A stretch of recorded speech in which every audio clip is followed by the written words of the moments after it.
বিশ্ব রাজনীতির উত্তপ্ত আবহে নতুন করে উদ্বেগ ছড়াচ্ছে মধ্যপ্রাচ্য।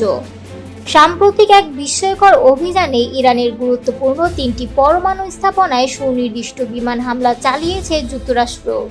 এর মধ্য দিয়ে সরাসরি এই সংঘাতে জড়িয়ে পড়েছে ওয়াশিংটন। এই ঘটনার পরই গভীর উদ্বেগ প্রকাশ করেছে মধ্যপ্রাচ্যের অন্যতম প্রভাবশালী দেশ সৌদি আরব। সৌদি পররাষ্ট্র মন্ত্রণালয়ের বিবৃতিতে বলা হয়েছে, ইরানের সাম্প্রতিক ঘটনা প্রবাহ, বিশেষ করে পারমাণবিক স্থাপনাগুলো লক্ষ্য করে যুক্তরাষ্ট্রের পরিচালিত হামলার বিষয়টি গভীর উদ্বেগের সঙ্গে পর্যবেক্ষণ করছে সৌদি আরব। তাদের আহ্বান, সব পক্ষকে সংযত থাকতে হবে, উত্তেজনা বাড়ানোর বদলে আলোচনার মাধ্যমে পরিস্থিতি সামাল দিতে হবে। একই সঙ্গে আন্তর্জাতিক সম্প্রদায়কে আহ্বান জানানো হয়েছে যেন সক্রিয়ভাবে একটি রাজনৈতিক সমাধানের পথে এগিয়ে আসে। এদিকে হামলার কৌশল এবং ব্যবহৃত অস্ত্রের বিস্তারিতও সামনে এসেছে।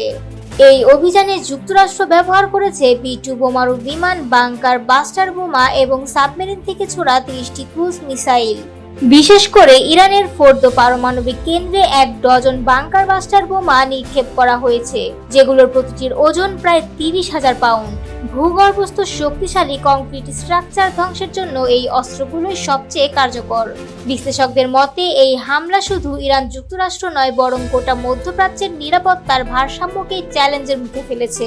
এর ফলে ইরানের পাল্টা প্রতিক্রিয়ার শঙ্কাও প্রবল। এখন বিশ্ববাসীর চোখ আন্তর্জাতিক কূটনৈতিক তৎপরতার দিকে। শান্তিপূর্ণ সমাধান আসবে নাকি এই উত্তেজনা আরো ভয়ঙ্কর কোনো সংঘর্ষের দিকে গড়াবে, তা জানতে অপেক্ষা করছে বিশ্ব।